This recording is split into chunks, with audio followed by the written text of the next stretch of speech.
2024 সালের উত্তাল সময়।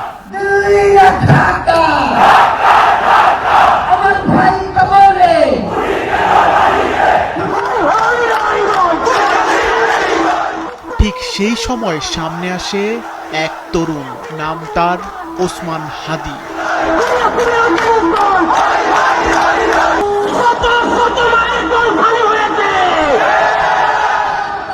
আন্দোলনের সক্রিয় উপস্থিতি, সাহসী অবস্থান, পরিবর্তন প্রত্যাশী তরুণদের মধ্যে তাকে একটি গুরুত্বপূর্ণ কণ্ঠ হিসেবে প্রতিষ্ঠিত করে।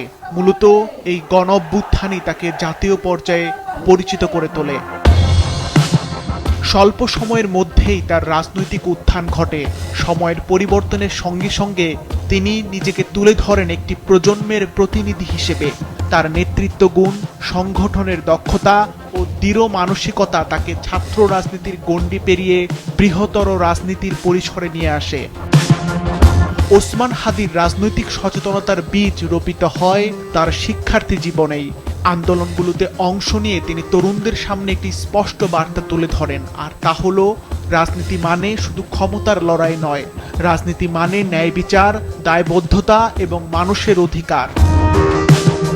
মিছিলে উচ্চারিত স্লোগান, সমাবেশে দেওয়া জোরালো বক্তব্য আর ক্যামেরার সামনে আপোষহীন অবস্থান, সব মিলিয়ে অল্প সময়ে মানুষের নজরে পড়েন ওসমান হাদি।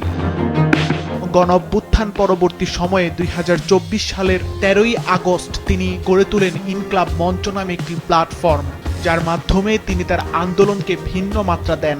এই মঞ্চ থেকেই তিনি তার রাজনৈতিক প্রচার প্রচারণা চালিয়ে যেতে শুরু করেন। তবে দুর্বৃত্তের গুলিতে তার হঠাৎ মৃত্যু এই যাত্রাকে থামিয়ে দিয়েছে। আজ তাকে ঢাকা বিশ্ববিদ্যালয়ের কেন্দ্রীয় মসজিদের পাশে জাতীয় কবি কাজী নজরুল ইসলামের সমাধি চত্বরে সমাহিত করা হয়েছে। এর আগে হাজার হাজার মানুষের উপস্থিতিতে জাতীয় সংসদ ভবনের দক্ষিণ প্লাজায় তার নামাজের জানাজা অনুষ্ঠিত হয়।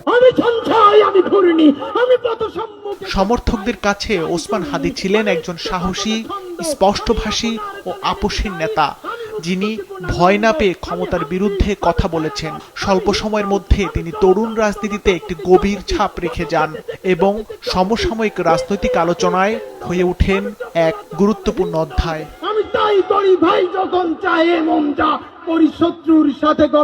সিফাত রহমান, মাছরাঙা, নিউজ ডেস্ক। আমি ঝঞ্ঝা, আমি ভিতিয়ে ধরিত্রীর বলবীর চির উন্নত মানুষের।